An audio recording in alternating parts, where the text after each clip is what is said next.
Avez-vous déjà vous demandé comment les grands leaders de l'histoire affrontaient leurs ennemis sans même lever une épée? Aujourd'hui, je vais vous révéler les secrets du stoïcisme à travers les yeux de l'un des plus grands philosophes de tous les temps, Marc Aurèle. Préparez-vous à découvrir les 12 manières stoïques de détruire vos ennemis sans avoir besoin d'un seul combat. Restez attentifs, car cette connaissance pourrait changer complètement votre approche dans des situations de conflit. Numéro 1. Contrôle émotionnel et rationnel. A. Le contrôle émotionnel et la raison, deux armes puissantes que les stoïciens aimaient polir pour affronter les hauts et les bas de la vie.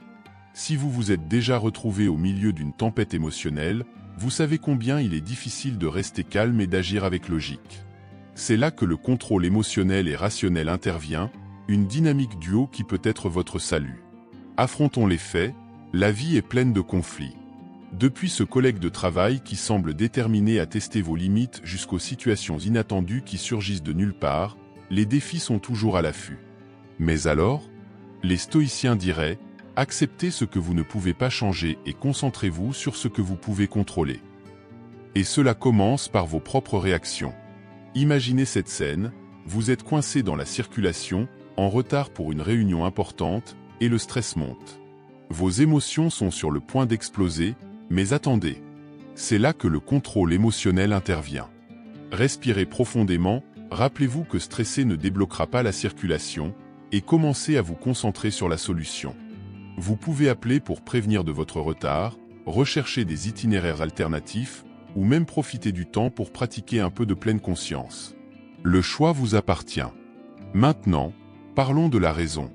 Les stoïciens étaient de grands défenseurs de la logique et de la pensée claire. Plutôt que de laisser les émotions prendre le contrôle, ils croyaient en une approche rationnelle des problèmes. Cela ne signifie pas que vous devez devenir un robot insensible, mais plutôt trouver un équilibre sain entre le cœur et l'esprit. Pensez à une discussion animée avec un ami. Au lieu de laisser vos émotions prendre le dessus et dire des choses que vous pourriez regretter plus tard, prenez un moment.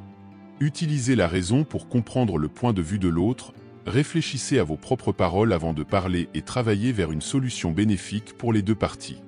Il est étonnant de voir comment un peu de logique peut transformer une dispute en une conversation constructive.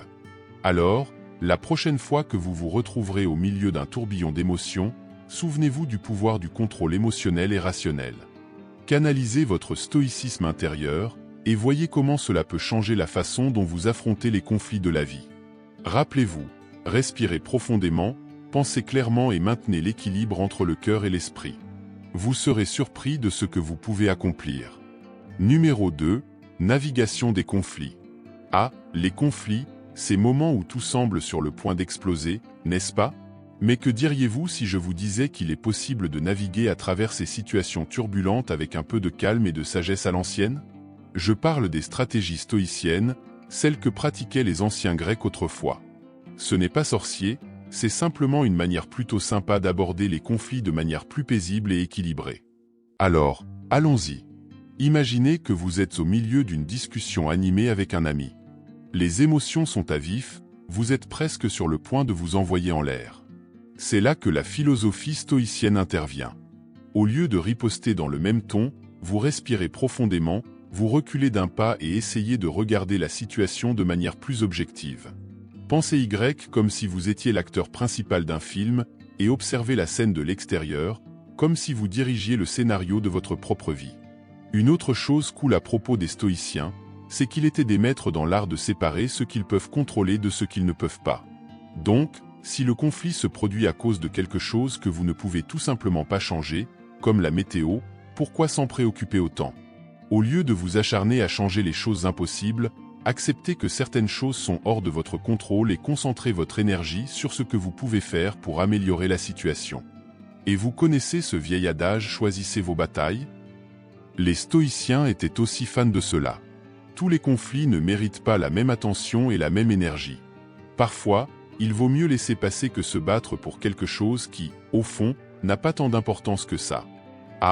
Et je ne peux pas oublier l'importance du dialogue.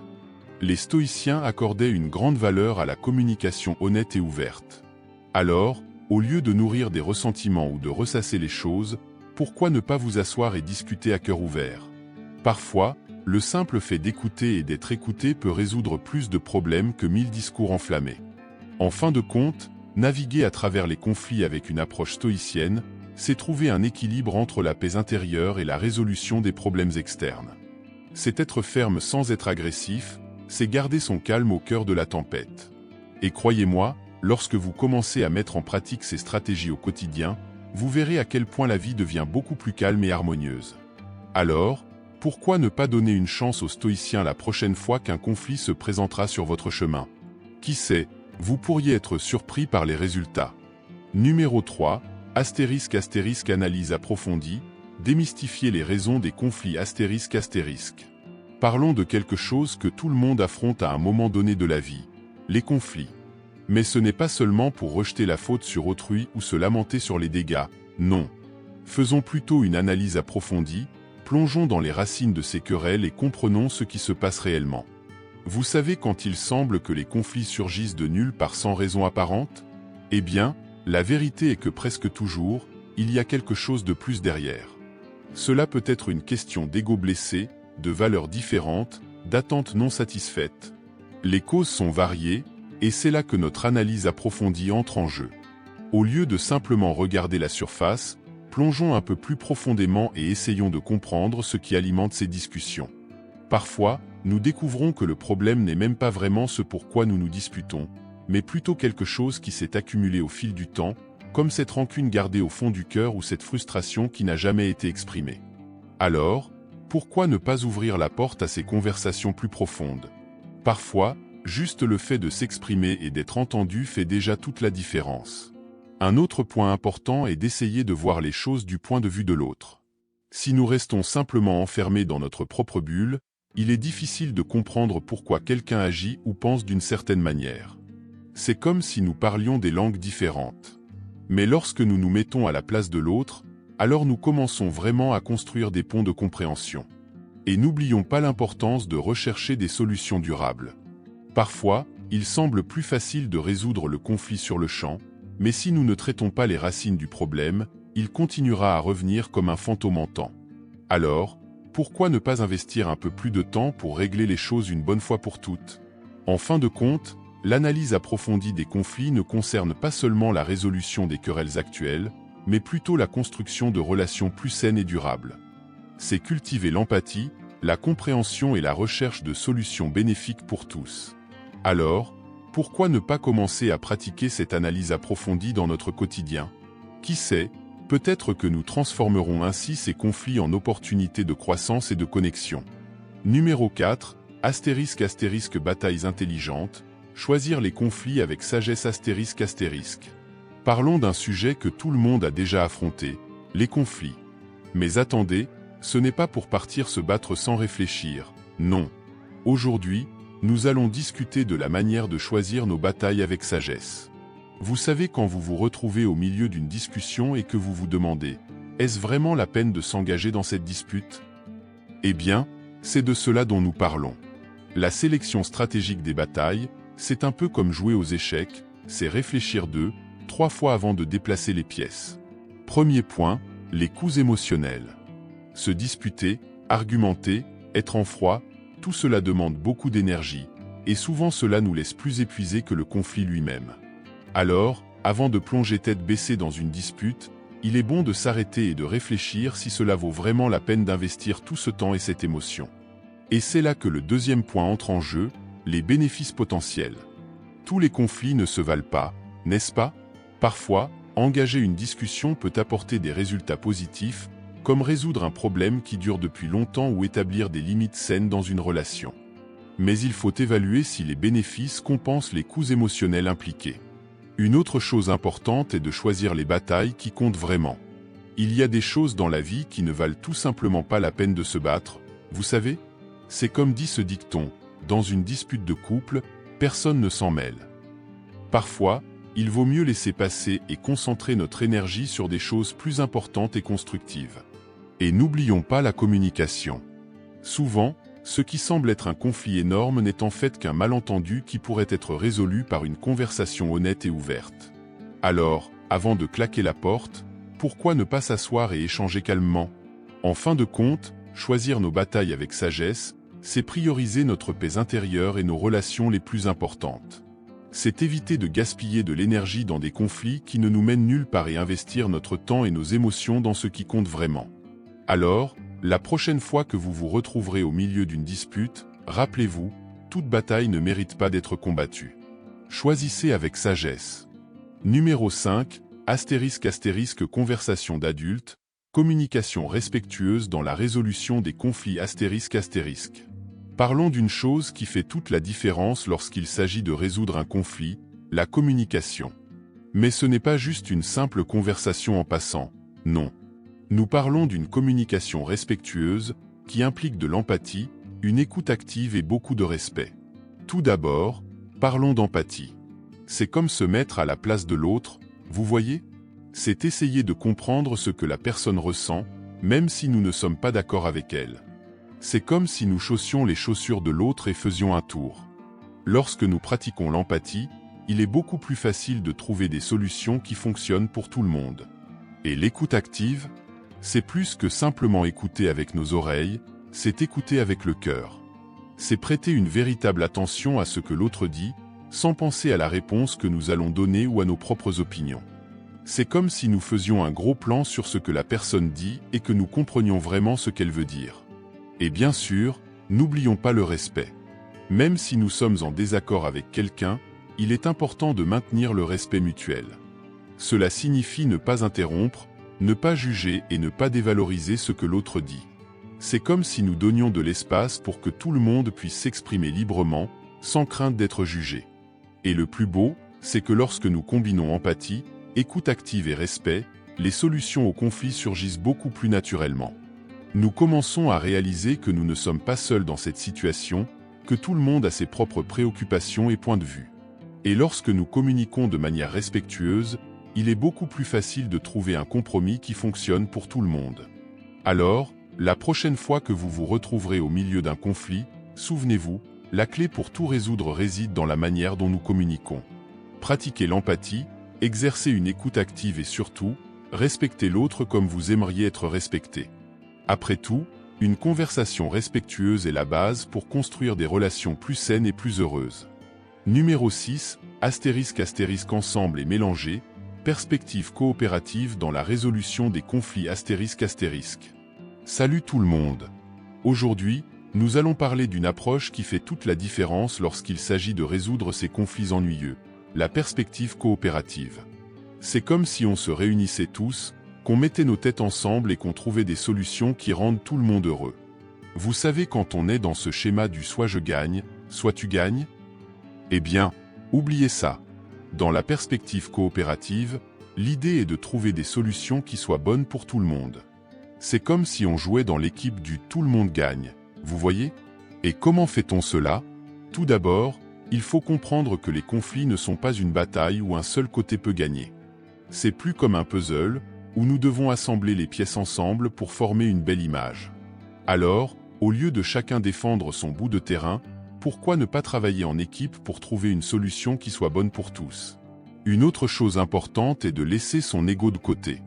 Parfois, on est tellement concentré à gagner la discussion qu'on oublie que le plus important est de résoudre le problème.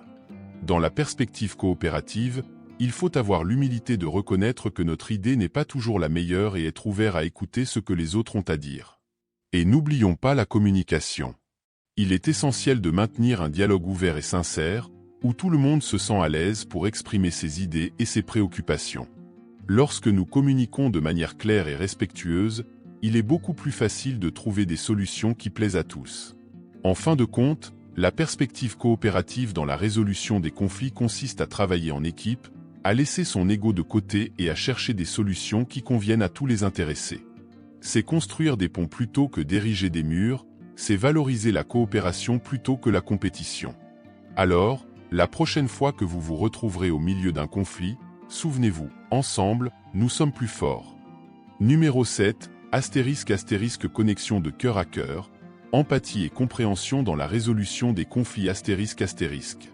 Maintenant, parlons d'un outil super puissant que tout le monde possède, mais oublie parfois d'utiliser, l'empathie. Vous savez, cette capacité à se mettre à la place de l'autre, c'est de cela dont nous parlons. Imaginez, Vous êtes au milieu d'une dispute avec quelqu'un, les mots fusent dans tous les sens, l'ambiance est lourde. Mais là, vous vous arrêtez un instant et vous pensez « Et si j'étais à la place de cette personne ? Comment est-ce qu'elle se sentirait ?» C'est là que l'empathie intervient. Quand nous arrivons à nous mettre à la place de l'autre, tout change. Nous commençons à réaliser que les choses ne sont pas toujours telles que nous les percevons, que chaque personne a ses propres expériences, sentiments et préoccupations. C'est comme si nous ouvrions une fenêtre sur le cœur de l'autre et voyions le monde à travers ses yeux. Et ce n'est pas tout. L'empathie nous aide également à identifier les besoins sous-jacents au conflit. Parfois, nous nous disputons pour quelque chose qui semble futile, mais en réalité, ce qui se cache derrière est un besoin non satisfait, un désir non exprimé. C'est comme si nous retirions la peau de la banane et découvrions ce qu'il y a à l'intérieur.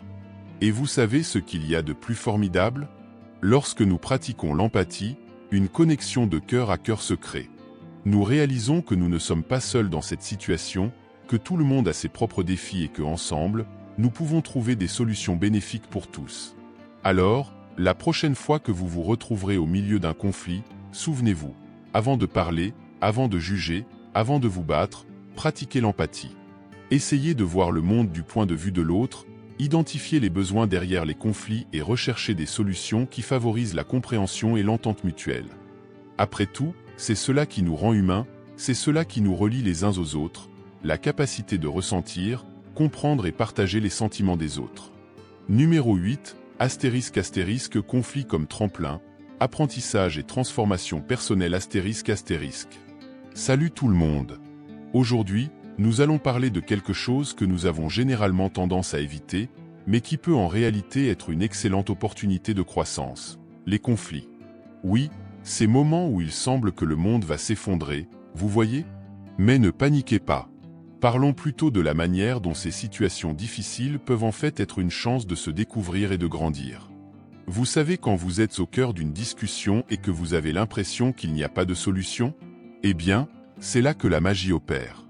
Lorsque nous prenons du recul et regardons le conflit d'un autre angle, comme s'il s'agissait d'un professeur un peu sévère, mais rempli de leçons importantes. C'est comme l'école de la vie, mais un peu plus mouvementée. Et que pouvons-nous apprendre dans cette école des conflits ? Nous apprenons sur nous-mêmes. Nous découvrons nos faiblesses, nos déclencheurs, nos réactions automatiques. C'est comme si nous nous regardions dans un miroir et voyions nos propres imperfections de près. Et cela, mes amis, c'est un énorme pas vers la croissance personnelle. Une autre chose intéressante est que les conflits nous poussent à sortir de notre zone de confort. Nous sommes obligés de faire face à des situations inconfortables, de rechercher des solutions créatives, d'apprendre à gérer les différences. C'est comme si nous étions une petite plante, et les conflits étaient une pincée qui nous fait grandir et fleurir. Et savez-vous quelle est la meilleure partie ? Lorsque nous nous permettons d'apprendre des conflits, nous nous transformons. Nous devenons plus résilients, plus tolérants, plus matures. Nous apprenons à regarder les conflits non pas comme des problèmes, mais comme des opportunités de croissance. C'est comme si nous devenions des papillons, sortant du cocon étroit et volant librement dans le jardin de la vie. Alors, la prochaine fois que vous vous retrouverez au milieu d'un conflit, souvenez-vous, ce n'est pas la fin du monde. C'est juste une autre opportunité d'apprendre, de grandir et de se transformer. Acceptez vos défauts, réfléchissez à vos réactions et accueillez les leçons que les conflits ont à vous enseigner. Après tout, c'est ainsi que nous devenons vraiment qui nous sommes, en apprenant, en grandissant et en se transformant à chaque défi que la vie nous présente. Numéro 9, *** ligne de défense. Pourquoi établir des limites est essentiel pour des relations heureuses ***. Salut tout le monde. Parlons d'une chose que nous oublions parfois, mais qui est très importante pour maintenir nos relations sur de bons rails. Je parle de l'établissement de limites. Oui, cette ligne invisible que nous dessinons pour montrer jusqu'où les autres peuvent aller avec nous. Vous savez quand quelqu'un dépasse les limites et que nous nous sentons mal à l'aise, mais que nous ne disons rien ? Eh bien, c'est là que l'importance des limites devient évidente. Ils sont comme une clôture autour de notre maison. Ils nous protègent et nous font sentir en sécurité. Établir des limites personnelles n'est pas être égoïste, c'est être authentique. C'est comme dire à l'autre « Et, je me respecte et j'attends que vous me respectiez aussi ». C'est mettre en pratique le célèbre dicton « Ne fais pas aux autres ce que tu n'aimerais pas qu'on te fasse ». Et vous savez ce qu'il y a de mieux ? Lorsque nous établissons des limites de manière claire et assertive, nous construisons en réalité des relations plus saines et plus satisfaisantes. C'est comme si nous donnions un manuel d'instruction aux autres pour vivre avec nous, en sachant ce qui nous rend à l'aise et ce qui nous met mal à l'aise. Et n'oublions pas l'importance de la communication. Il est essentiel d'exprimer nos limites de manière claire et respectueuse, sans crainte d'être jugé ou rejeté. C'est comme si nous dessinions un panneau stop bien grand et coloré pour que les autres le voient et le comprennent. Alors, la prochaine fois que vous vous sentirez envahi ou mal à l'aise dans une relation, souvenez-vous, vous avez tout à fait le droit d'établir vos limites. Soyez clair, soyez assertif et surtout, restez fidèle à vous-même. Parce que, après tout, les relations heureuses sont celles où tout le monde se respecte et se sent à l'aise d'être qui il est vraiment. Numéro 10, *** apaisant pour l'âme. Comment contrôler les réactions face aux adversités ***. Parlons d'une chose que tout le monde affronte, mais qui n'est pas toujours facile à gérer, les réactions face aux adversités. Parfois, il semble que la vie nous jette tout ce qui est mauvais sur les épaules, et tout ce que nous voulons faire, c'est crier ou fuir. Mais calmez-vous, respirez profondément. Parlons de la façon dont nous pouvons contrôler ces réactions et maintenir l'équilibre émotionnel. Tout d'abord, il est important de comprendre que les réactions que nous avons face aux adversités sont comme un réflexe automatique de notre cerveau. C'est comme s'il était programmé pour passer en mode défensif dès qu'il se passe quelque chose de mauvais. Mais la bonne nouvelle, c'est que nous pouvons reprogrammer ce cerveau, le former à avoir des réactions plus pondérées et équilibrées. Et comment fait-on cela ? La clé est de choisir consciemment comment réagir face aux adversités. Au lieu de simplement laisser nos émotions nous submerger, nous pouvons prendre du recul, respirer profondément et réfléchir. Quelle est la meilleure façon de gérer cette situation ? Parfois, cela signifie trouver des moyens sains de libérer l'énergie accumulée, comme faire de l'exercice physique, méditer ou parler à quelqu'un en qui nous avons confiance. D'autres fois, cela signifie changer notre façon de voir le problème, chercher le côté positif de la situation ou rechercher des solutions pratiques pour le résoudre. Et n'oublions pas l'importance de maintenir l'équilibre émotionnel. Lorsque nous sommes émotionnellement instables, il est beaucoup plus difficile de prendre des décisions pondérées et rationnelles. C'est pourquoi il est important de prendre soin de notre santé mentale, de pratiquer l'auto-soin, de rechercher de l'aide professionnelle lorsque nécessaire et de nous entourer de personnes qui nous soutiennent et nous font du bien. En fin de compte, contrôler les réactions face aux adversités consiste à prendre le contrôle de notre propre vie. C'est choisir consciemment la manière dont nous voulons faire face aux défis qui se présentent sur notre chemin, plutôt que de les laisser nous contrôler. Alors, la prochaine fois que vous vous retrouverez au milieu d'une tempête, souvenez-vous, vous avez le pouvoir de choisir comment naviguer dans ces eaux agitées. Gardez votre calme, respirez profondément et avancez avec courage et détermination. Rappelez-vous également que nous ne sommes pas seuls dans cette aventure. Il est tout à fait normal de rechercher du soutien et des conseils lorsque nous affrontons des adversités. Les amis, la famille, les thérapeutes et même les ressources en ligne peuvent offrir un soutien précieux pendant les moments difficiles. De plus, il est important de pratiquer l'autocompassion. Être gentil avec soi-même et accepter que nous avons des limites et des moments de fragilité fait partie du processus de croissance. Ne vous en demandez pas trop et rappelez-vous que se tromper et se sentir vulnérable sont des expériences humaines communes. En contrôlant nos réactions face aux adversités, nous favorisons non seulement notre propre équilibre émotionnel, mais nous construisons également une base solide pour prendre des décisions plus réfléchies et assertives. Chaque défi que nous affrontons est une opportunité d'apprentissage et de croissance, et en choisissant de répondre de manière consciente et équilibrée, nous nous donnons les moyens de faire face aux adversités avec plus de sérénité et de confiance en l'avenir. Numéro 11, *** calme stoïque, le chemin de la transformation intérieure ***. Parlons d'une chose qui est comme la clé magique pour une vie plus paisible et équilibrée, la transformation intérieure. Et savez-vous comment nous y parvenons ? En affrontant les conflits avec calme, résilience et maîtrise de soi, tout comme le prônent les principes stoïciens. Vous savez, quand on a l'impression que le monde entier est contre nous, que les problèmes surgissent de toutes parts et qu'on a juste envie de crier ou de s'enfuir. C'est là que les stoïciens entrent en jeu. Ils nous enseignent que, même si nous ne pouvons pas contrôler tout ce qui se passe autour de nous, nous pouvons contrôler comment nous réagissons à ces situations. Le calme est le maître mot ici. Au lieu de laisser nos émotions nous dominer, Les stoïciens nous enseignent à maintenir la tranquillité même face aux adversités.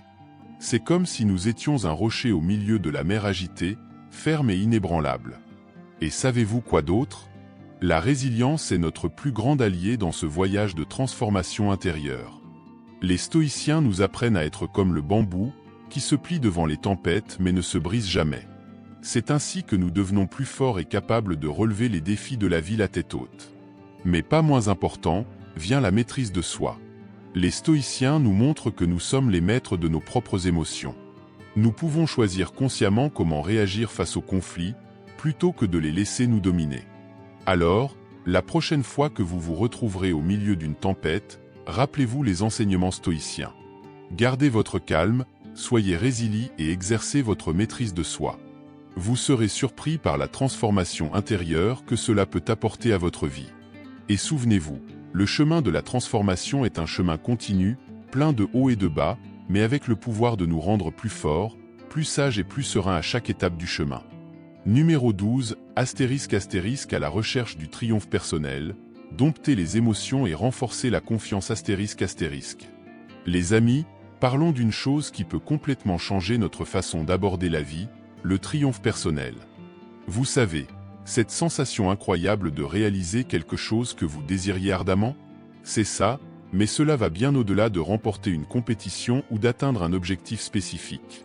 Le vrai triomphe réside dans la maîtrise de nos émotions et dans le fait de devenir une version plus forte et plus confiante de nous-mêmes, indépendamment de ce qui se passe à l'extérieur. Eh bien, la clé ici est de comprendre que le contrôle est entre nos mains. Parfois, la vie nous lance une série de défis, et il est naturel de se sentir bas, découragé, voire vaincu. Mais ce qui nous distingue, c'est la façon dont nous réagissons à ces défis. C'est là que réside le pouvoir de contrôler nos émotions. Imaginez, vous traversez une période difficile, rien ne semble aller comme vous le souhaitez, mais au lieu de vous laisser envahir par la tristesse ou la colère, vous vous arrêtez, respirez profondément et décidez de faire face aux choses la tête haute. C'est comme si vous disiez au monde « Et, je suis plus fort que ça ». Et il y a plus encore, le triomphe personnel ne dépend pas seulement de la victoire dans des batailles extérieures, mais aussi de la victoire intérieure. C'est une question de mieux se connaître, de savoir quelles sont nos forces, nos faiblesses, et de travailler sur elles.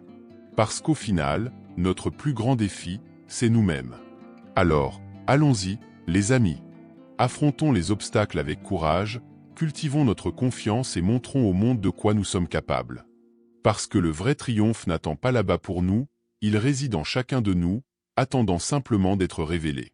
Le voyage vers le triomphe personnel est comme un manège émotionnel, avec ses hauts et ses bas. Mais vous savez ce qui est incroyable? C'est que même dans les moments les plus difficiles, quand tout semble s'écrouler autour de nous, nous pouvons nous relever, secouer la poussière et avancer. Merci d'avoir regardé cette vidéo captivante. Si vous avez apprécié ces insights sur le stoïcisme et que vous souhaitez en découvrir davantage, n'oubliez pas de vous abonner à notre chaîne pour ne manquer aucune de nos futures explorations philosophiques. Votre soutien est précieux et nous avons hâte de partager encore plus de connaissances avec vous. À bientôt.